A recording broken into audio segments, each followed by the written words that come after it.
A really exciting and novel report to talk about today. I don't know about you, but my career, as some of you, now you can hear me hopefully. Good morning online if you couldn't hear me before. My career before the Resolution Foundation was as a civil servant. As a civil servant, I am used to very regular monthly paychecks, which don't vary much at all, except perhaps occasionally when I change job. And there's always a risk in policy making that we assume that our own experience is representative of the general population. And we'll see today that that is certainly not a typical experience.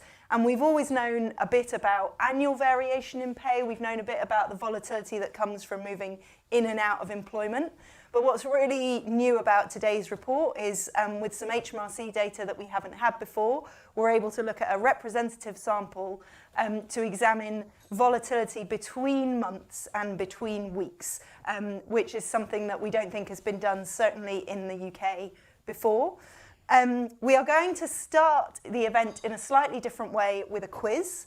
So, because I think when we're entering a new area, it's good to check our expectations so we know whether we're surprised by the answer or not. So have a think in the room, or you're welcome to log in on Slido and do online join Slido, #unpredictable earnings. So to clarify here, we are talking only about employees, so this is PAYE data, and we're talking about people who are employed in 2 successive months. And we want to know what you think the average absolute size of the change in earnings between successive months. So for people, they may or may not be in the same job, but people who are employed in both months, how much typically, considering all those employees, does their average earnings vary? So don't worry, you've got some time to think about this question, and Nye will give you the answer in his presentation shortly. I'm delighted to be joined today by a really excellent panel. Sarah O'Connor from the Financial Times, with a penchant, I think, for bringing labour market data to life for us with developments on the ground. Shopi Otolana from Nest Insight, who has done some really interesting work as part of their Real Accounts programme in particular, bringing qualitative work to understand the impact of earnings volatility, and really looking forward to hearing what you made of the report today, Shopi. Joanne Cairns is Head of Research and Policy at the USDAW Union, whose members are mainly in the retail sector, who you will see feature a little bit in the report, so great to get your perspective. And last but certainly not least, Nye Cominetti, the author of today's report, along with Mike Brewer and Stephen Jenkins from LSE. And Nye, over to you to tell us the answer to this question and some other things. All right, thank you very much, Ruth. Okay, so first of all, thank you to Joseph Rowntree Foundation for funding this work. And thank you to Stephen, our collaborator, who I think might be watching online, potentially from Florence. Hello, Stephen. I hope you get the answer to this question right, Stephen. Okay, so I thought I'd start with talking about the data set that we're using, because that's the main new thing that we're doing in this research. There have been previous studies looking at earnings volatility, but they've tended to be small scale because it's a big data collection exercise. These studies have tended to ask families every week, what was your income, how did it vary, what were the components of that, and obviously that's a big undertaking. You can't do that on a huge scale. So volatility has been studied before, but generally on a smaller scale or at lower frequencies, and using some survey data that I'll show you in a second. So this big high frequency data set that we get from HMRC's PAYE system is the main new thing that we're offering in this research, and it's really great to have access to it. So just to say a tiny bit about it, it's a 1% sample of employees and all their payslips. So it's not a 1% sample of payslips, it's 1% of the people and all of their payslips. So if you turn up in this data set, we see all your payslips all the way through the period for which we have data, which is 2014 to 2019. So if you're paid every week, we see 52 times 5 payslips if you worked all of those weeks. When we do some filtering and cleaning, we end up with a data set which has 250,000 employees in it and 27 million payslips. So it's a big data set. A lot of credit for creating this data set goes to the wage and employment dynamics team. So they've been funded to do a lot of the legwork creating this data set and also linking it to the annual survey of hours and earnings, which we can do every April, which gives us more information from that survey on things like the sector that they work in, how big their employer is, whether on a temporary contract or whether they're working part-time or not. But thank you very much to Van and to Felix from that team in particular, who've done a lot of legwork over the last year putting this data set together. So the benefits of this data are that it's a very big sample and that it's measured at the maximum possible frequency. So like I said, if you're paid every week, we'll see your payslips turning up every week. The limitations, though, are that we don't know anything about self-employment income in this data or other types of income, and we have no household information. So we can't link our workers together and say this is a household. All we observe are individuals. Okay, so I will show you some results from that data set in a second. But first of all, I was going to start with what did we know about volatility before we did this study? So here we're using survey data, and there are a few different surveys which do this. So there's the Labour Force survey in blue, the British Household Panel survey in red, which is now the UK Household Longitudinal Study, and then the annual survey of hours and earnings in green. So 3 different surveys which ask about earnings on an annual frequency. And many studies in the past, including one that we did in this building, have used this to try and understand how what volatility looks like on an annual frequency. And that is what we're plotting here. So you can see from the 90s up until today, for people working both years, you would, I think, call that line either flat or slightly falling, but then obviously peaking at the end. This data is measured in real terms, so that peak at the end is the cost of living crisis, as lots of people saw a pay shock when inflation took off. So that's what we call earnings volatility. It's only people working in both periods. You can also look in with these survey data, because people are asked about in this survey whether they're working or not. You can also look at what in the literature is called labour market volatility. So this is volatility including the effect of moving in and out of work.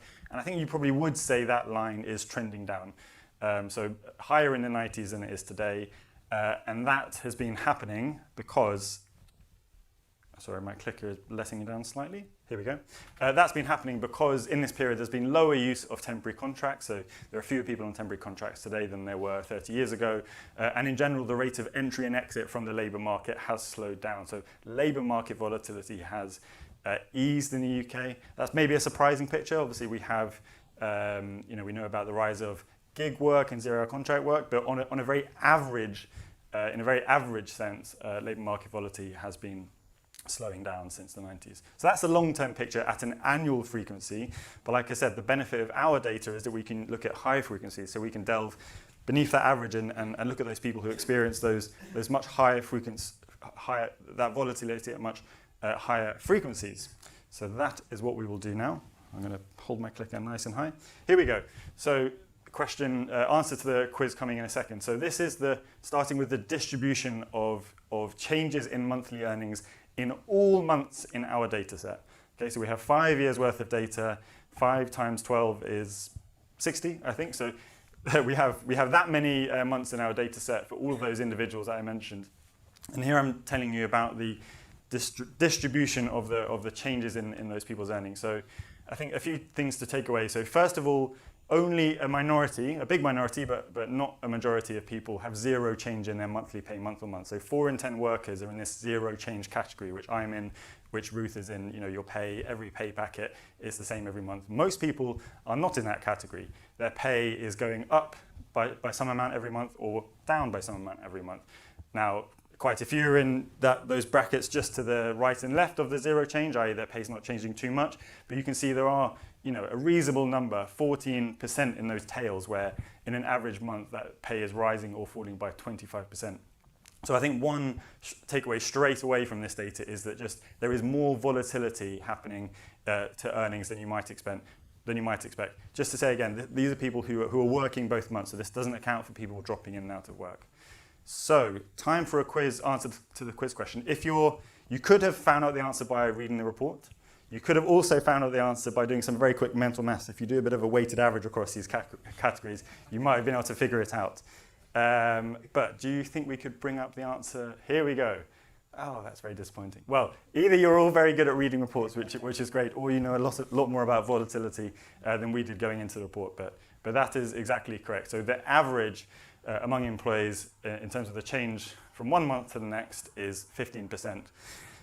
I think a good question to ask is that a big number or is that a small number? One way of contextualizing it is to note that an average household in the UK spends 15% of their consumption spending on food and clothing in a typical month. So that kind of 15%, you can think of it as a food and clothing sized amount of change in terms of the amount by which earnings are rising or falling in an average month. So I definitely do think it's a big number.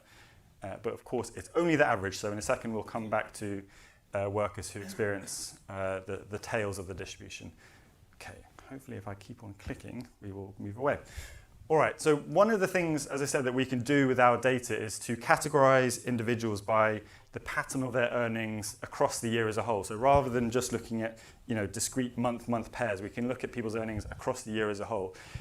This is artificial data which I've made up, but I'm showing you this to explain the categories we've come up with. So if anyone here is from the ONS, you shouldn't panic. I haven't just taken literal people's pay out of the data set. These are examples. But the categories that we use, and they're kind of drawing from work that John Hills did a while ago, is looking at people by the categories of stable, and we've got extremely stable and highly stable, and you can see what those look like. And basically what we're doing is we're setting parameters within which their monthly pay has to fall in every month of the year. So high, extremely stable is every month their pay is within 5% of their annual average. Highly stable, it's 10%. Blips, we call small blips a diversion from the annual average of between 10 and 25%. Large blips, we call diversions of 25% or more. And then we have this erratic category at the end, which is people whose pay in 4 or more months in the year was at least 25% away from their own annual average. So hopefully those categories make some kind of sense. I think if you don't want to digest the information on the right, you can just look at the patterns and you can see that erratic is bouncing around a lot more than it is for the stable category over on the left. So how many people fall into these different groups? That's what we're going to look at here. So again, we're looking at the whole period. We're only here looking at people working in all 12 months of the year. So again, we're not looking at this. We're not looking at the effect of moving in and out of work. These are people who are continuously employed across the financial year. And again, I think the main takeaway here is that although you do have a reasonable number of people who are paid extremely stably and highly stably, the main takeaway for us was that group over on the right-hand side, 14% whose pay is erratic, who are seeing their pay across the year, bouncing around really by a large extent. What we can also show you is who fits into these groups. So this is making use of the link to the annual survey of hours and earnings, which gives us this information about people's hours and whether they're on a temporary contract or not and what sector they're working in. And I think the patterns are probably what you might expect. So we see a much higher incidence of erratic pay among young workers. So 1 in 4 of those youngest workers, aged 20 to 24, have what we term erratic pay. Also those who in April we observed being on a temporary contract. More than 1 in 4, I think that's about 1 in 3 experience erratic pay, and then also high incidence in many lower paying sectors, so hospitality, arts and recreation, banking, which I'll come back to, and retail and health and social work as well. Health and social work here has been grouped. This is quite a broad group. If you looked specifically at social care and ignored the rest of the health sector, you would see a higher incidence of erratic pay. And then finally, of course, the lowest paid people is really where most of the erratic pay is happening, with the asterisk that there is also some right at the top of the earnings distribution as well. What is driving this erratic pay? So unfortunately, we don't observe in our data set whether someone's on a 0 hours contract or not. But taking a different data set, the labour force survey, and looking at how many workers in different sectors are on 0 hours contracts, I think there's a fairly strong relationship here. So the sectors where earnings volatility is highest are those sectors that make greatest use of 0 hours contracts. So that looks to be one driver. The final point I wanted to leave us with was just to note that not all volatility is bad. Okay, if you're on low earnings, volatility very likely is going to be bad, but not necessarily if you're on high earnings. So I'm going to show you finance in a second, but this is everyone other than in the finance sector. And this is that measure of the the average change month on month. And you can see it kind of hovers around 15%. It rises a bit every April. That's the new financial year. So there is a bit of a seasonal pattern here, but overall that's the kind of picture you get across most of the economy, excluding finance. You can probably guess where this is going given the scale of the axis, but if you plot finance on the same chart, you see these really big increases in volatility around bonus season. So those highest points are in March, but you've also got quite high volatility in the months before and after March. So clearly this is a sector which has lots of volatility in it. Should we be worried about bankers? Should we be pushing the government to come up with schemes to ease their unstable earnings? Well, no. So this is coming from bonuses. Okay, this isn't obviously people on, by assumption, this is not people on 0 hours contracts. This is a bonus season effect in a separate data set in the average weekly earnings. You can see that bonuses account for more than half of pay for workers in finance every March, and quite high across the rest of the year as well. So I think it's worth pointing out that volatility will be experienced very differently by high paid workers and low paid workers. Okay, that was the last chart. So in terms of what can government and employers do, starting with the government, so the 0 hours contracts reforms, I think, will help workers experiencing high volatility. It's well targeted. I think you can draw that conclusion from the scatter plot I showed you. The sectors where loads of 0 hours contracts are being used are also those sectors where workers experience volatile pay. I've done versions of this slide in years past, and we used to say the government should reform, and now we're saying the government is reforming, and that's great. But there are still big questions about exactly what those reforms look like. For example, how is the reference period that they're thinking about going to be defined? Sorry, I'm here referring to the right to a contract which has regular hours. There are questions about the reference period for those hours, and questions about the threshold at which you stop being eligible for this new right. So the low hours is going to be quite a big discussion point over the next year or so. I think the government should strengthen statutory sick pay. It was getting some headlines this week for extending statutory sick pay to low earners. That's great, but the level of statutory sick pay is still really low. So almost all workers relying on SSP will still get a big income hit. They will be contributing to the volatility we just looked at. Universal credit is likely to amplify volatility for some groups of workers. That's because it's assessed and then paid in arrears. So if your pay goes up in 1 month, universal credit system sees that and then will pay you a bit less the next month. So that is going to add to volatility rather than smoothing volatility. But I should say, in full transparency, there aren't easy solutions here. That is kind of a design very much baked into the system. So you'd have to have very big changes to the system to get around this problem. Employers, what can you do? Well, you could make lower use of 0 hours contracts. You could organize your systems better. But one very practical thing you could do is pay staff at the frequency that they would like to be paid at. So some workers would like to be paid weekly. They would like their cash as soon as possible. But for others, potentially if they're on the universal credit system, a monthly payment schedule might suit them better. Okay, that was it. I think over to Sarah.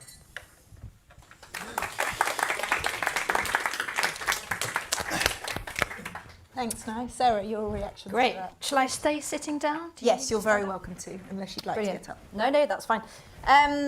So I thought this was like a really brilliant piece of work. It's a question that I've had for a long time because it's something that comes up a lot when you're interviewing workers, particularly low-paid workers. It's not just the hours thing, which we know is difficult, but what that means for your weekly pay packet, which fluctuates. And so to be able to actually get your hands on some data that shows it is brilliant. And I thought it was a really sobering picture.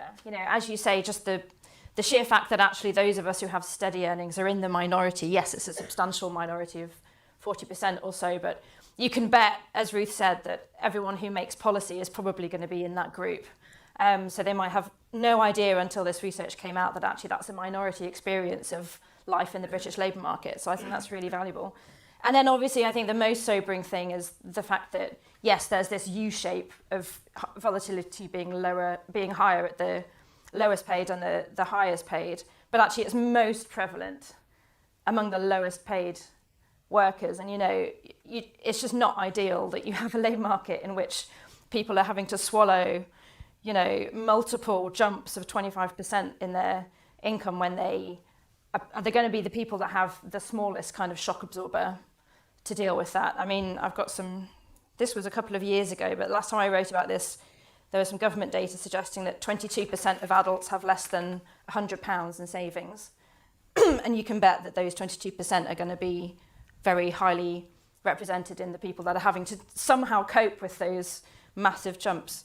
The other thing I thought was important was that, understanding the kind of scale of this volatility among the low paid tells us something about volatility of hours, and that's also something we've kind of struggled to get our hands on a bit. We have labour force measures of how many people are on 0 hours contracts, but you can be on a short hours contract, as Usdaw well knows, very common in the retail sector. You might be on a kind of 15-hour contract, but again, your hours will fluctuate massively. So I think it's really valuable that we have a better sense of how volatile hours, how prevalent they are in parts of our labour market. And there are all kinds of knock-on effects for this kind of volatility in your life that come up a lot when you're kind of interviewing people. So it's not just the obvious thing of like dipping into your overdraft and incurring a fee or having to borrow money. It's like really simple things. Like I remember interviewing some workers at a food factory, and some of them were on regular permanent contracts, so they knew when their shifts were. So they could buy a kind of megabus savers ticket, which meant, it was much cheaper, but because they knew that they would be going in every day. The people on the 0 hours contracts had no idea when they would be in or when they wouldn't be in, so they couldn't benefit from that saving, and they had to pay the full price for the bus every time they went. So all of these things kind of add costs onto the very people that are least able to bear them. Also, as Nye alluded to at the end there, I think part of what's going on there is going to be the lack of decent sick pay in this country. So if you're a low-paid worker and you're sick, at the minute, until these government reforms, the first couple of days, you're going to get no money. So some of that volatility will be people not getting any money for the times that they're sick. So there's two kinds of solutions you could think about. There's like addressing the root cause of the volatility, and then there's kind of helping people cope with the volatility better. So on the root cause, I think it's really good. I think in a way this research highlights how important it is that the government is tackling 0 hours contracts and improving statutory sick pay, and I think really underlines why, for me, of everything in the employment bill, I think these are the two that matter most, and I think this is a good illustration of why. And then on the symptoms, while I think policymakers might have been slightly blind to the scale of this, startups haven't been. I remember meeting a startup several years ago, and they decided, there's just a bunch of young rich people who wanted to do a startup, and they were like, we need a problem to solve. They decided to walk into loads of Sports Direct shops and ask all of the workers, what product could we create that would be helpful to you? And what the workers told them was, well, our pay goes up and down all the time and it's a nightmare. And so they tried to come up with a product that would in some way smooth out pay. And there are quite a lot of products like this on the market now, and the most common is this idea of kind of accessing your pay early. I'm personally slightly nervous of those solutions. Often, not always, but often it's the employee that pays in order to access their pay early. And there's some interesting data from WageStream, which is one of those companies that, a lot of people use it fairly responsibly, but there is a sort of reasonable tail of people that end up paying a fee sort of 6, 7, 8, 9 times every month in order to get their money out, which at that point is a vicious circle, which is only probably making the long-term problem worse. So I think we have to be a bit careful about the fact that the private sector is rushing in to do something here, but it's not always necessarily, I think, with great outcomes. That said, I'll leave it to Ness to talk about the sidecar savings, but I think that's probably a much better solution. And then my final point would be, wouldn't it be brilliant if this is something that a government safety net would be able to help with? Like a government safety net shouldn't just be for people who are out of work. This is a sort of endemic problem that actually, having a kind of capable government would be brilliant. That this is volatile earnings, it's not a lack of earnings, and so a safety net that is somehow able to smooth that out or help you cope with it would be ideal. But what we have, as Nye mentioned, is a safety net that literally does the opposite, that intensifies this volatility, piling more and more pressure and stress onto these people. And I think that, the fact that our safety net makes this problem worse, not better, is a kind of underappreciated travesty. That's all I have to say about that. Really interesting, Sarah, thank you. And one thing we should say about the report is that we've sort of focused on earnings, and Shopi, I know that some of your work thinks more about the household as a whole, so really looking forward to hearing from you. Absolutely, thanks Ruth.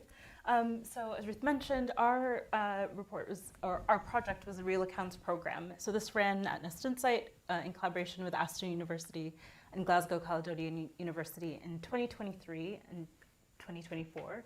And we followed 51 households for the better part of a year. What that meant was we met with them monthly and held qualitative interviews. So we talked about not just their finances, but everything sort of going on in their lives at that moment, because we know that people don't just have a financial life, they have one life, and that all sort of, they think of it all in one. But we also used real-time transaction data from an open banking platform so that we could see near enough to every pound in and every pound out of the household. So that meant we could look at volatility in the moment, and we had this really in-depth view, but then we were also getting a real understanding of what was driving that volatility and how households, not individuals, were sort of responding and reacting to that, trying to prevent it.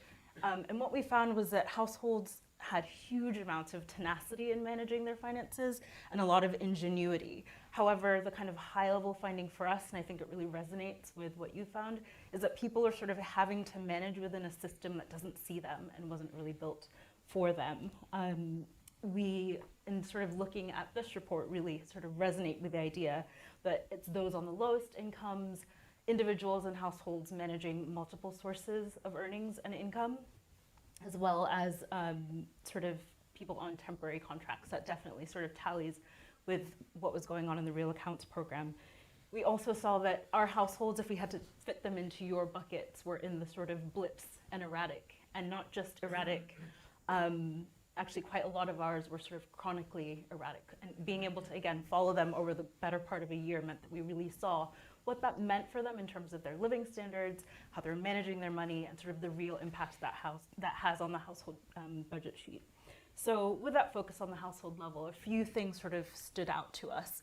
The first is sort of echoing the point that you just made, Sarah, that households are paying too much. So for the exact same reasons. It's really well understood how being poor exposes you to the poverty premium. There's lots of evidence around that. We sort of argued the case that there's a volatility premium as well. If you're not able to commit to setting up a direct debit, if you're not able to commit to paying for things like insurance all in one go, you end up paying more. And this actually extends to things that actually we don't even think about on the large scale. So whether it's paying for your bus pass or deciding which online shopping to do, because one shop will charge you immediately and the other will give you 3 to 4 days before the transaction goes through. And if you're not sure where the money will be or if it will be in the right account at the right time in the right amount, you'll end up paying the higher premium just for sort of basic needs. So this is something that we saw quite a bit in our households. We also saw that people were really missing out. And there's a particular household that illustrates this point really well. So we had a participant, we'll call him Thomas for the purposes of this presentation, and he's one of the 3.3 million people who are paid weekly in the UK. And he manages his money extremely well. He takes a lot of pride in sort of being able to tell you exactly what's going on with his finances, and it's actually part of how he feels like he's modeling just being responsible to his children. Despite that, because he's paid weekly, and each week the amount changes based on how many shifts he's picked up, Thomas is basically not able to function within the normal sort of financial systems. He lives with a flatmate, and his flatmate has all the direct debits and all the bills and basically everything in his name, and he lets Thomas pay him back in installments and sort of figure things out based on how his work is going. Now this situation sort of works for Thomas, but it leaves him kind of trapped. Right? If he moves, he has to find out whether his new living situation will work with the system that he's made work for him. He actually struggles to move for better work because there's this big sort of question mark and uncertainty. So folks like Thomas are really missing out, not just financially, but also there's a sort of life aspect to this as well, where your volatile pay just keeps you from being able to plan and sort of step into what could be next for you. So thinking about that happening for up to 3.5 million people potentially is pretty sobering. And finally, one of the things we saw was that households are essentially wearing out. The mental load of having your money on your mind all the time can be really enormous. Again, because we were able to see real-time transactions, we could see exactly what households were doing, and particularly if partners or all of the working adults in a household had linked their accounts to our platform, we could see how they were interacting and managing together. One of our households had a scenario where there were 2 adult partners. His income was volatile in that he was paid either 4 weekly or 5 weekly, and her income was volatile in that she didn't know exactly how much she would be paid each pay period. So between them, they were trying to juggle and manage a household with multiple children and multiple jobs that were both volatile. And what this meant was that they never knew exactly how much money they would have in any given pot. So we would see them transferring small amounts back and forth to each other multiple times a day. On average, this household made 170 transactions just between themselves each month. So they were constantly doing this accounting as to how to keep things going. And that was all rooted in a sense of scarcity and uncertainty. And again, there's plenty of evidence that shows you don't make your best decisions, either about the short or long term, when you're operating from those places. So I painted a slightly grim picture here. Again, we come to a similar place as you on what the solutions are. There's absolutely a place for addressing this at the source. We think that things like sidecar savings or opt-out savings are really powerful in supporting people to release that mental load, sort of get over the inertia that can come from, I'd like to save, but thinking about how to do it is actually complicated. We see that we go from, on one of our opt-out trials, 98% of people saying, that'd be really good, it'd be really helpful, and not signing up, to making it an opt-out process for them, and up to 7 in 10 people begin saving. So that can be a really powerful way to just unlock a thing that can improve people's financial resilience. We also think that people being able to access their pay flexibly has its benefits. We can talk about some of the drawbacks and potentials of that as well. And also just allowing people to have certainty about their hours, and there's plenty of work on that ongoing, which is really encouraging to see. We think also that people are missing out because they are missed out. So this type of vulnerability, volatility, is still a bit hidden, right? So work like this and the work we've done, I think, are really important to be able to take evidence into policy, decision-making spaces, as well as kind of market development space as well, and say, it's all good and well to think about vulnerable customers or who is vulnerable in our population, but we must include volatility as part of that picture. So those are some starting points for our discussion. Really interesting, thanks. And I think the point about, one household might have 2 people with this level of volatility in their earnings and the mental load, you've really painted a vivid picture, so thank you. Joanne? Thank you. So this report, I think, is extremely important, and both in terms of the insight into the extent of volatility of earnings, but also some of the policy proposals that are included in there, which we at Ulster would very much support. The heart of the issue for our members really is insecure work, and we surveyed our members end of last year, and we found that 12% of our members are regularly working a quarter of their hours as overtime. So that's a quarter of their hours that they're normally working that are not guaranteed in their contracts. And as Sarah said, this is not just about 0 hours contracts, although that's often what gets the attention. For most of our members, they have a lot of flexibility built into their contracts, but the flexibility is in favour of the employer often. So retail workers are usually required to give really wide windows of availability, and then their employer will decide within those windows from 1 week to the next when they need them. And they can be cut back to their contracted hours at any time, which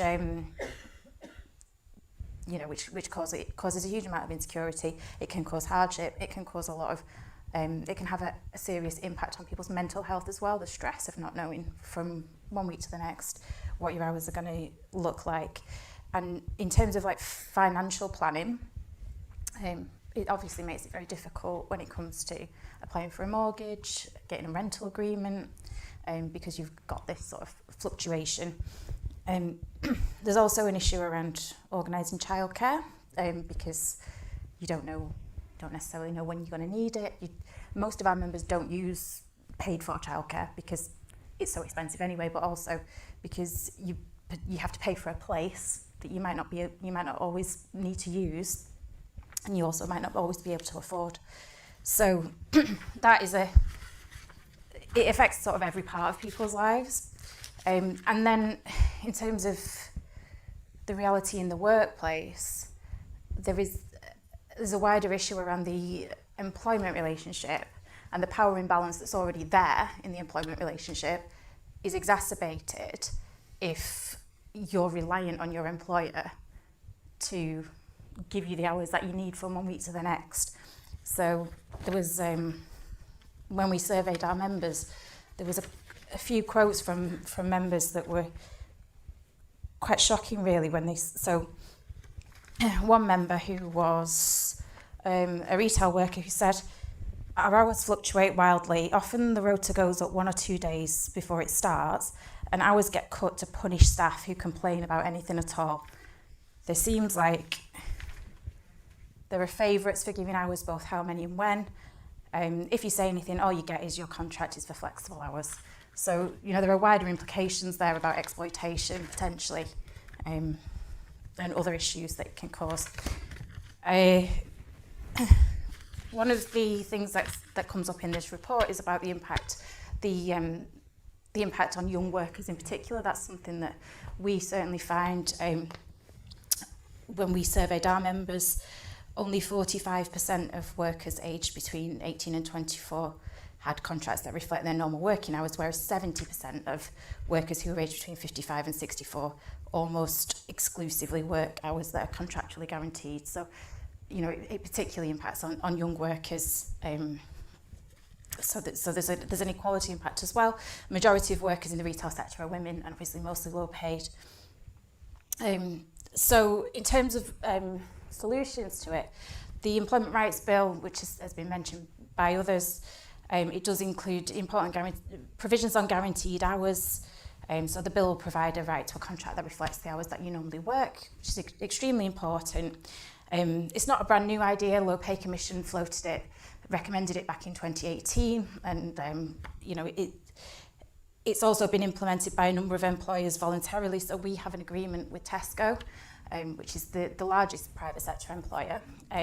They offer all staff a contract based on their normal working hours, which is something that they negotiated with us. So we know that it can work, and it will give workers some much needed stability around their hours and income. But I think there's still a lot of the detail which is mentioned in the report and has been mentioned earlier. There's a lot of the detail still to be defined, and it's really important that that right is applied as widely as possible. So if it's restricted to people on very low hours, then essentially, it makes it a lot less meaningful. It also creates cliff edges. It creates incentives potentially for employers to only employ people at the level at which they wouldn't have to have the right to a guaranteed contract. So then it creates cliff edges, and then could actually result in people on the lowest hours not getting overtime, which is obviously something we would, which then means that they lose out even further. And then there's another part of the Employment Rights Bill that's relevant here around compensation for shifts being cut short and cancelled, because we found that many of our members have had their shifts cancelled or cut short with very little notice. Some workers even told us they'd had shifts cancelled with an hour's notice, and we've had reports of agency workers travelling to work, working for an hour, and then being sent home told that they're not needed anymore. And then they've had the costs of transport, obviously, and they have no compensation for that. So it is really important that those rights are brought into law in full through the Employment Rights Bill, as we hope that they will be. But also they need to be properly enforced, and there needs to be meaningful anti-avoidance measures. We obviously have huge backlog in the tribunal system at the moment, which needs to be addressed so that these rights can be enforced. And the Employment Rights Bill is also going to bring in new collective rights, so around trade union access and recognition. So again, that's really important in giving workers a voice, a collective voice, and making sure that then unions can work proactively with employers to make sure that these rights are being implemented properly. Another issue that's brought up in the report, which is important from our members' perspective, is around universal credit. Most of our members, 70% of our members, are paid 4 weekly. The universal credit system is set up around monthly payments, and so their pay doesn't align with it, which means that then 1 month a year you'll have 2 pay packets within one universal credit assessment period, which means then the next month you will have universal credit will be cut back drastically, sometimes not paid at all. So then that obviously contributes to volatility of earnings. And there's also the issue that's raised in there around statutory sick pay, the 3 waiting days for statutory sick pay, and which fortunately is going to be resolved through the Employment Rights Bill, which is a great step forward, and it will make a really big difference to lots of members. But there is still the issue about the level of statutory sick pay, which does need to be addressed, because it is so low, and it does, if somebody's unwell, it does contribute then to even more volatility of earnings for people who are already on low pay and for whom this is already a serious issue. So I think that we've certainly made a lot of progress. The Employment Rights Bill is a really important step forward. It's going to be crucial that the detail of the rights to guaranteed hours is right, and that it applies as widely as possible. So thank you. Great, thanks so much. We've covered loads there, and I think from the panel as a whole, we've really picked out some of the impacts that NICE statistics might have on people, both financial in terms of the sort of volatility premium, the mental load. I think really interesting point on childcare. And on the potential for exploitation in these kind of contracts as well. So loads there. If you would like to ask a question in the room, please raise your hand and we will have a roving mic. We've already had some questions on Slido, but we will take some more. I wonder if I might kick off by picking up on your point, Joanne, about the Employment Rights Bill. I think the government are rumoured to be laying 250 amendments to the Employment Rights Bill today, so we might be hearing some of this detail. And there's a few bits of that bill that have come up in the discussion. The action on 0 hours contracts, and i.e. kind of guarantee minimum hours, compensation for late noticed shift changes, sick pay from day one of being sick. But I wonder if I might ask our panellists on the Employment Rights Bill more generally, what your priorities would be, whether it would be those or something else in the bill, and which of the details matter most. Nye, I don't know if you want to kick us off.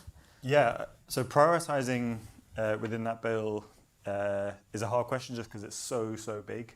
I tried to read it and I failed, partly because I'm not a lawyer, but it's also just really long. So if you do want to digest it, I'd recommend reading the very good bloggers who are trying to sort of help you work through it. I think for me the most important bits of it, or the bits which I would like to, which are most important, or where I think they should have gone further, are sick pay. So I know that we've briefly mentioned that, but I'll just go through it slightly. So the sick pay reform is that statutory sick pay now, you'll get it from your first day off sick. So we currently have 3 waiting days, so you only get it on day 4. Now you'll get it from your first day of sick, so that's really good. And it's being extended to low earners. So currently there's a threshold. If you earn below £123 a week, you're not eligible for SSP at all. Now you will be. So essentially what the government's doing is extending statutory sick pay now to all sick days taken. So those first sick days and also to those lowest earners. That's really good because there really wasn't, I don't think, an excuse for those big exclusions before. But the level of sick pay, as we've already said, just remains so low. So it's currently £116.75 a week.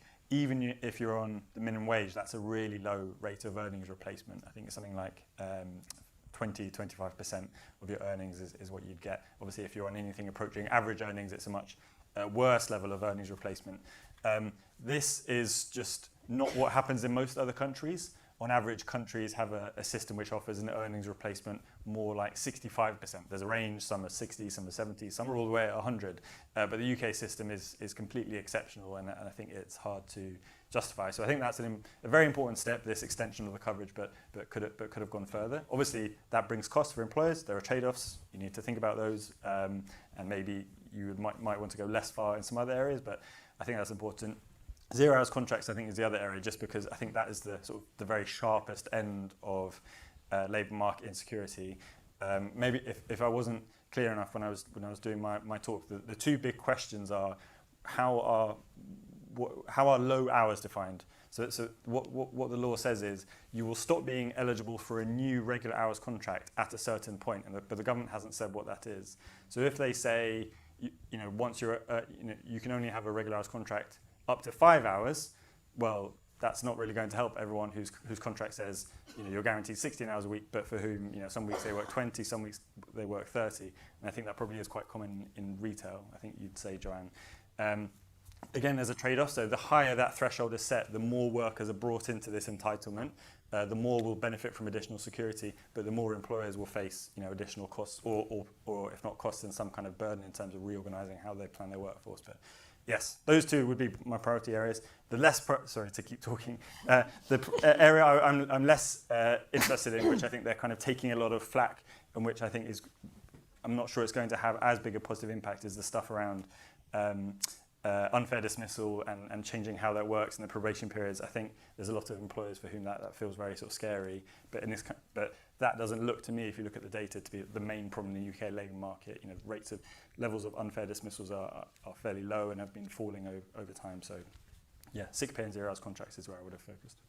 Great, thanks, Nye. Anyone else on the employment rights bill? Sarah? I think I already said that I basically agree with Nye. I mean, if I had to choose between those two, I would say the 0 hours contracts thing, because while it affects a minority of workers, it's so pernicious, and we've known for so long that it's the kind of Achilles heel of the UK labour market, and makes people's lives so much more difficult than they need to be. And also, there are lots of examples of countries that have done something similar to this. Different countries have found different ways of banning 0 hours contracts, but Ireland did it, New Zealand did it. Both of them have higher employment rates than we have. So the idea that there's a kind of trade-off between flexibility and high employment rates, I think, is kind of manifestly not true, at least not with this particular employment right. So yeah, I think if I had to choose one thing to sort of save, then it would be that. But not that I'm saying that we're in a situation where we have to save one thing, but yeah, that would be my view. Great. I'm sorry, I would of course. Fully agree with that, and the right to a contract that reflects your normal hours is something, as I mentioned before, it was recommended by the Low Pay Commission back in 2018. It's not a right to extra hours. It's just a contract that reflects what you're actually working. It just gives people some stability, and it will require employers to do a little bit more planning around their workforce, which is not necessarily a bad thing, because I think the one-way flexibility has reached the point where it just hasn't been something that employers have had to think about, because they've been able to just have people being expected to be hyper flexible to the point that then has impacted that they haven't done the planning that perhaps they ought to be doing. And as I mentioned before, some employers have done that. The Living Hours Foundation has a Living Hours accreditation, and 185 employers across the UK have signed up to that, where they do give all of their, they have minimum contracts of 16 hours, and they also provide workers with the right to a contract that reflects their normal hours, and so it can be done. And I think, it is a new right. There's a lot of detail to be worked out, but it is a really positive step forward. Great, thanks. I'll just pick up and say that reflecting on the circle, what can we do around the edges where certainty can't be given? And actually this type, guaranteeing this kind of right says we can give you certainty, right? And that starts to unlock some of the things around, paying too much, missing out, etc. So yeah, in agreement with what's been said by others. Okay, well, bit of a risk of too much consensus here, but equally maybe a strong message. There's lots of questions online about other policy options, so I might try and bring some of those up. Quite a few similar questions on universal credit. So this one, how well does universal credit deal with volatility? Others asking about how universal credit could be adjusted to better deal with volatility. Can you tell us about how volatility impacts on other benefits or support that's linked to universal credit? For example, council tax support. So a lot of questions about universal credit and the benefit system. So perhaps we should talk a bit more about that. There is also a question I saw, if I can manage to flip, which we touched on about whether there's a role for service and utility providers to enable more flexible payments. We've brought up direct debits and the difficulties of that. A question here about tech intervention on the expense side rather than on the earning side. So I think a really interesting question there about whether there's policy that can help on the expenditure side as well as on the income side. Does anyone in the room want to add a question to the group before I go back to the panel? At the back there, Hannah, thanks.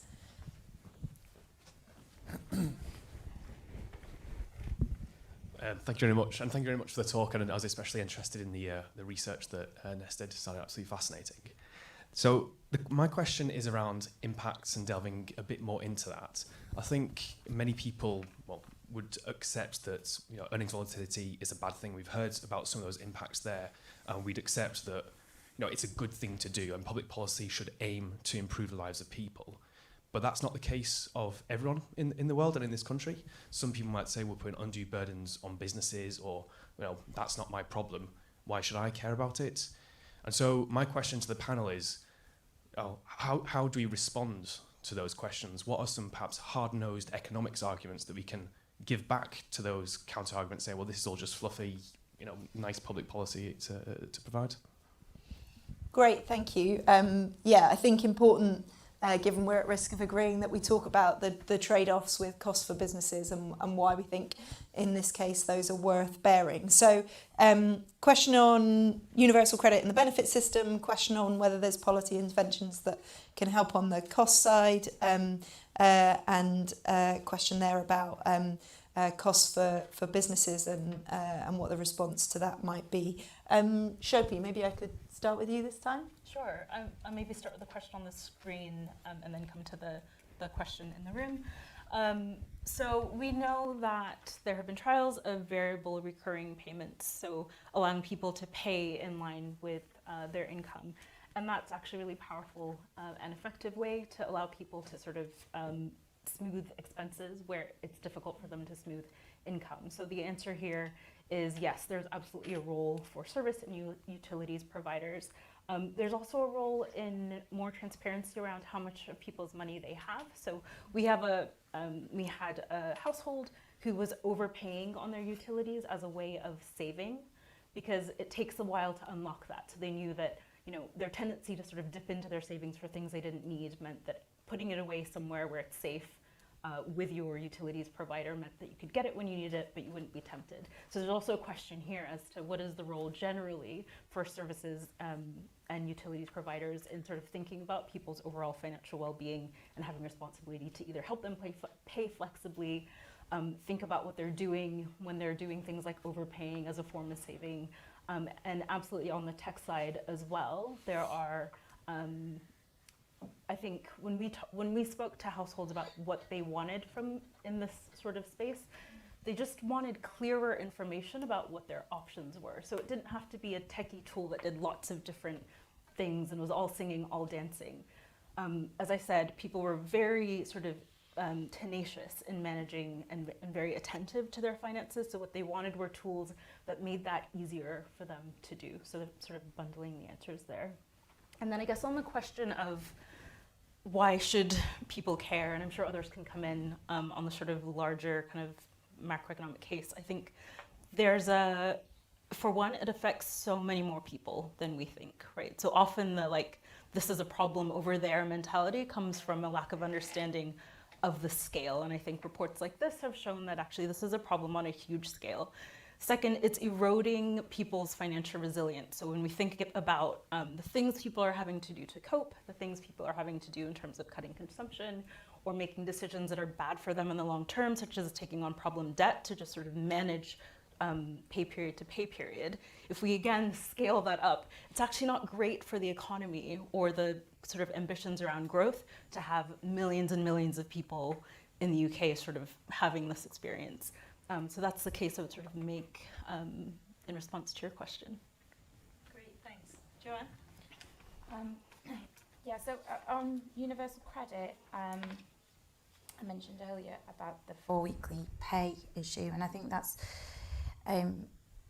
it's kind of symptomatic of a lot of the issues around universal credit, that it just hasn't really been set up with the needs of workers at structural. The way that it's been structured has not necessarily been set up to meet the needs of the people that it's supposed to be supporting. And the government has said that it's going to review universal credit. There's a child poverty review currently ongoing, and we would really call on the government to not just sort of amend around the edges on universal credit, but actually do a full root and branch review and look at who it's supposed to be supporting and how it's supposed to be supporting them. And around the volatility issue, when we're talking about bonuses before, it isn't just high-paid bankers who get bonuses. You know, sometimes retail workers get bonuses, and sometimes they don't want to be paid their bonus because it's going to mean that it's going to mess up their universal credit. And the system shouldn't work like that people feel, that they're being rewarded for working hard, and it's then going to have a negative impact on their earnings because of the way that universal credit system's set up. So things like that need to be better smoothed out through the way that the system works.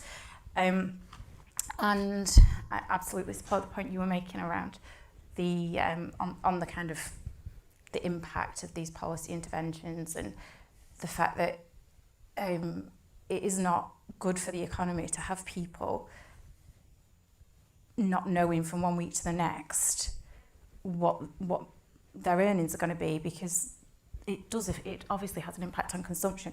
But also as an employer, if you want to get the best out of people who can't afford to be off sick, who are stressed every week about whether they're going to be able to afford to pay their bills, our members tell us that they're having to use unsecured borrowing just to pay their gas and electricity bill. You're not going to be getting productivity out of people who are feeling like that, who are experiencing that.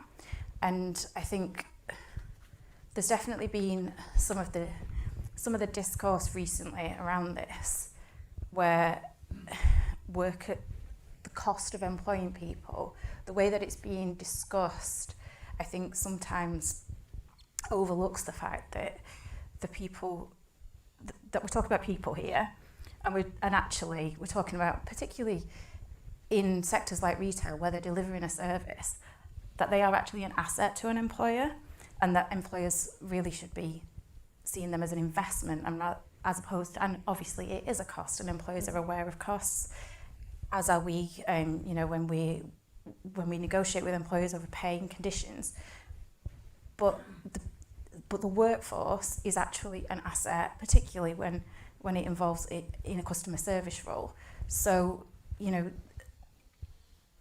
making sure that people just have a little bit of certainty over their hours is really, it's not a big ask, I don't think, and I think it would actually have positive impacts on productivity, and there's been quite a lot of research by the TUC that supports that.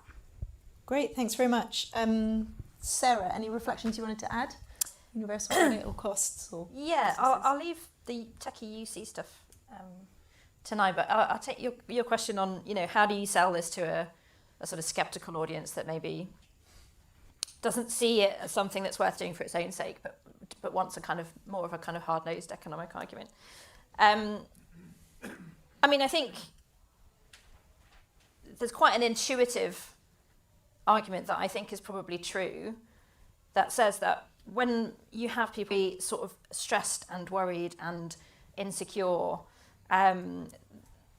you are not going to feel confident enough to kind of take risks in order to start a new business or get some retraining or do any of those things that actually you kind of want in a dynamic, competitive economy. You know, if your entire sort of mental load is taken up with just, you know, moving money around between accounts 160 times a month, you know, you're not going to be able to, you know, you're not going to feel the confidence or have the sort of mental space to try and do that. You know, the government is always bringing out offers of kind of lifelong learning and different forms of night school, and you know, there's a real understanding that a lot of people at the bottom end of the labour market could benefit from some opportunity to kind of retrain and find ways to progress up the pay ladder. But I don't think it's a surprise when you kind of absorb what we've heard over the last hour that actually those offers are not taken up, and we're permanently disappointed by how many people want to do that. I don't think that's because there's a lack of ambition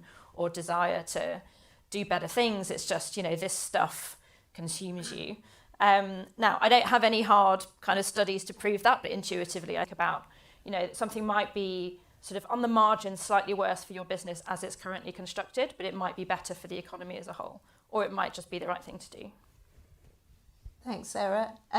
Now, you said earlier that the kind of tweaking universal credit is not so straightforward. Maybe you could tell us a bit more about that. And I also wanted to pick up, we haven't kind of talked about gender much, although Joanne mentioned it, and I know you did look at that in the data, so perhaps I could throw that in as an extra question too. Yeah, on gender, there wasn't actually that much to see, surprisingly. And maybe that's because in the report we mainly looked at the people who were working consistently rather than those moving in and out of the labour market. But if you do look at those people consistently working, actually the figures for men and women are surprisingly similar in our data, which is not what I would have expected. You know, we know that women are more likely to work part-time, more likely to be on low hours. So that was slightly surprising, to be honest. Universal credit, I can see at least 2 or 3 people in the room who know a lot more about this than me.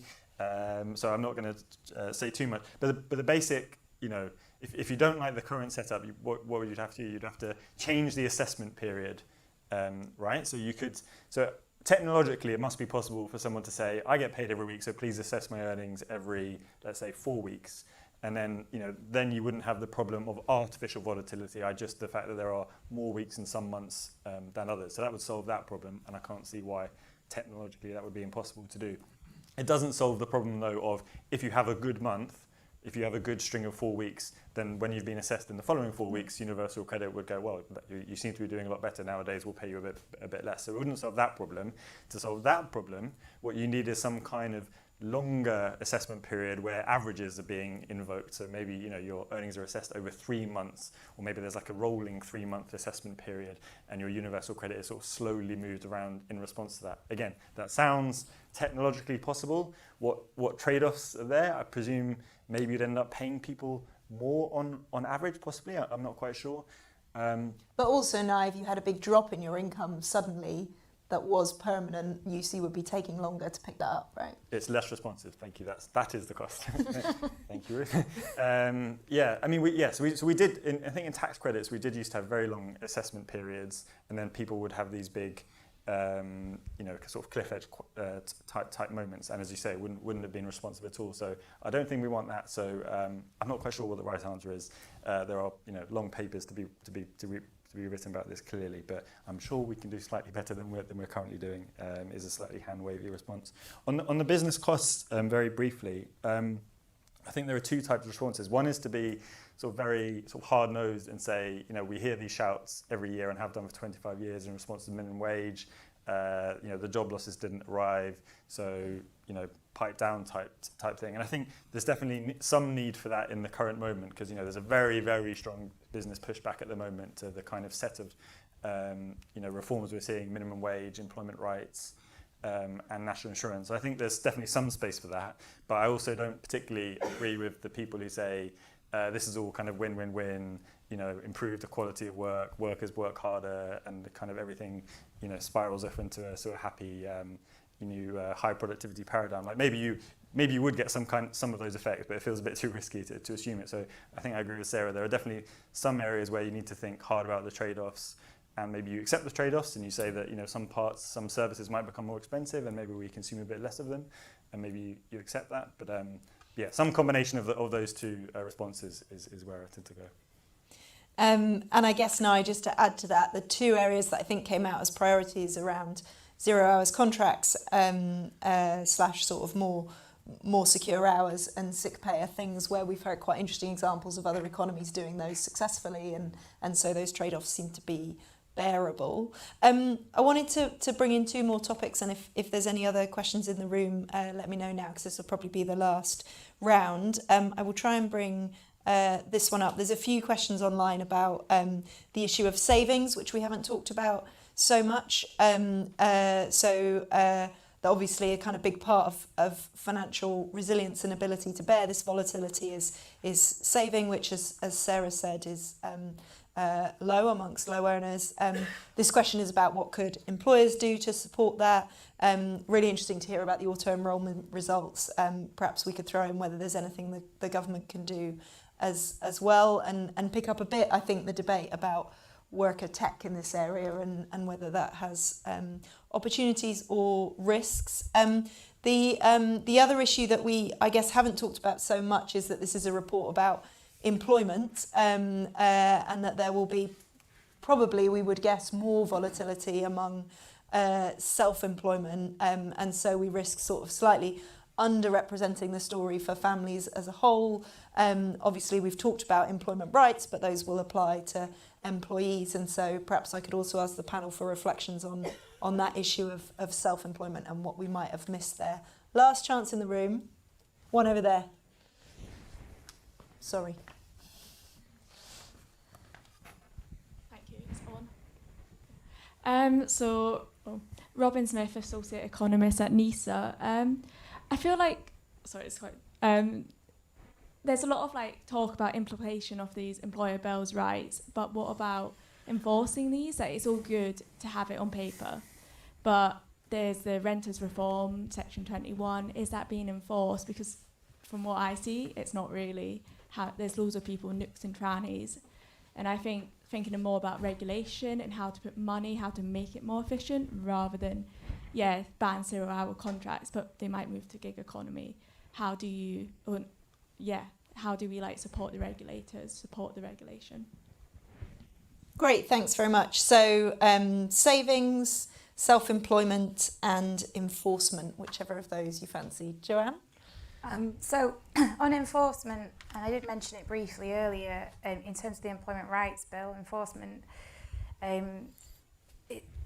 is absolutely essential, because rights are meaningless unless they're enforced, of course. The employment tribunals there's a huge backlog, so cases that are coming now cases that are being brought now are being listed in 2027. So the Employment Rights Bill does create a Fair Work Agency, which is a new enforcement body which brings together various enforcement bodies, including sort of HMRC, which covers the minimum wage payment. The remit of the Fair Work Agency, when it's first established, is going to be fairly narrow, so it isn't going to cover, as things currently stand, it isn't going to cover the guaranteed, the right to guaranteed hours contract. It could potentially in the future, it's something that could be considered, but it's the Fair Work. What we don't know yet is how the Fair Work Agency is going to be resourced and what its strategy is going to be. So, so first and foremost, I think the tribunal system needs investment. Also, the collective rights that I mentioned earlier around access for unions to workplaces, simplifying the statutory recognition process for collective bargaining, because where workplaces are unionised, people are more aware of their rights, issues are raised at an earlier point, and you're not relying so much on the tribunal system to enforce rights. So I would say that in terms of some of these rights that we've talked about today, making sure that they are implemented, and they're quite complicated as well. So the 0 hours, I mean, a lot of the detail isn't worked out yet, but even when it is, it's quite a complex quite a complex new right. So having collective voice and having employers working with unions will actually help significantly, I think, in making sure that they're implemented properly and that workers know what they're entitled to as well. Great, thanks. Shopi, any reflections, particularly maybe on this savings question? Sure. Can I also come in on the gender Of point course. after that? All right, fantastic. So on the savings point, there are a few things employers can do. One is to sort of reduce the tension between long-term and short-term savings. So in a sidecar model, you're able to save both, contribute both towards a pension, so that's locked away, illiquid, long-term savings, but also we know that people need a short-term savings buffer, not just to kind of have for a rainy day, but we see in our trials at Nest Insight that people are using that to sort of manage expenditure and sort of keep their households running day to day. So that type of model works really well. And it also works within a system of auto-enrollment, so people don't have to think about it, given everything we've talked about regarding mental load and stress around managing finances. Also, just having a general opt-out approach to savings is really quite useful for people. So again, that thing of not having to sign up for it. It's all good and well if you offer, for example, when someone joins your organization, you set them up with a savings account in their name, and that can be contributed to, but if they don't sign up for it, it doesn't actually do them any good. And so removing, again, the friction around having to provide ID or remember to fill out this paperwork and take it to HR and do all of these different things just means it's that much easier. So I'd say that's what you can do, and what not to do is not offer this or to make it an opt-in system, because it just makes it that much harder for folks. On the gender point, I was actually really surprised to see in the report that there weren't disparities. And it's made me think about where we pick up what's actually happening and the gendered impacts of income volatility. So although we don't see it in the data that you looked at, there's data around how it plays out at the household level. So again, coming back to the experience of real accounts households, where there were often assumptions made about whose income would be used to weather a shock, for example, or whose income would be used to pay for childcare, even if the female partner's income was also volatile or was also unpredictable. We had households where women were paying for insurance premiums that were in their partner's names because their partner's income was volatile, and that just got quite complicated to manage, so they just sorted it. So I think there's also some work to be done to sort of uncover the work of women to make their households more resilient, even where their incomes are volatile as well. So just thought I'd No, really interesting. Thanks very much. Sarah, any reflections? Particularly, I might ask you about the self-employment question, because we covered that. Yeah, definitely. Well, that links to the enforcement question as well, I think. Just quickly, I'll say on the savings thing. So I wrote a column a while back about the Nest trials on the opt-in versus opt-out, kind of coming down very much in favour of using the opt-out model. I got absolutely monstered by FT readers who said this was a social science, engineering, nanny statism gone mad. But actually, I think when you look at the details of those trials, there was, while obviously a lot of people did end up taking part, there was quite a substantial minority who did opt out, which I think says that actually it's not such a powerful nudge that actually people end up doing it when they really don't want to. Like I thought that was quite heartening in favour of that. To your excellent point on enforcement, I think you're right, and probably what I should have said in answer to that previous question about which are the most important parts of the Employment Rights Bill. Personally, before I implemented any of those rights, I would sort out the Fair Work Agency and adequate funding for it. Because if you don't, what will happen is it's like squeezing a balloon, right? You make it more expensive, more complicated, more scary to employ people. Employers will find ways of describing their employees as self-employed, and we're already seeing that. We've obviously seen kind of technological changes that make it more possible in the gig economy. We're also now starting to see it creeping into the retail sector. So there are now companies popping up with snazzy apps that basically enable you to go and work in a clothes shop for a day, but you're technically self-employed, although you're wearing the uniform and doing what you're told. None of this stuff would probably pass muster if and when it was seen by an employment tribunal, but as we've just discussed, that would be years and years down the line. So in the meantime, plenty of these business models can proliferate. And my fear is that is exactly what will happen unless you get the enforcement piece right and first before these new rights come in. I also think, you know, the Fair Work Agency could have a good role to play in helping employers who are sort of scared and freaked out by this. I mean, I spoke to a woman who runs a kind of small chain of hairdressers who'd said that up until now, for sort of 30 years, she'd managed without needing any kind of external HR support, but she decided she was going to have to, you know, get a kind of outsourced HR provider to help her because she's just really frightened that she's going to get it wrong. You know, she wants to do the right thing, but these are a lot of new rights coming at once. I'm sure employers will cope in the end, but, you know, the Fair Work Agency ought to be able to give a lot of clear and helpful information about the best way to comply as well. So yeah, I think that bit's really important. Great, thanks, Sarah. Nye, any final thoughts from you? First of all, Hannah's cheering in the background because she loves the Fair Work Agency and also thinks that's the most important part of this whole thing. I did a version of this kind of talk last week at the Institute for Economic Affairs. Sometimes you've got to dance with the devil and find out what they're thinking about. And this guy said, not only are they increasing regulation, they want to enforce them too. And I was like, well, yes, you do have to do both. So yes, I would absolutely echo that both those things need to happen. Great, thanks, Nye. Well, look, thanks for coming along today. I hope you enjoyed the report. I think really interesting novel analysis, and it's been brilliant to hear from the panel about what that means in practice for employees and for families. A little plug from me, which is on, if you're interested in the sort of tech solutions, you might not know that Resolution Foundation also has Resolution Ventures, which invests in startups trying to solve some of these issues for workers, and there's some examples of that in the report, so I would recommend that to you. And we'll see what the government does on the Employment Rights Bill today. Thanks for coming.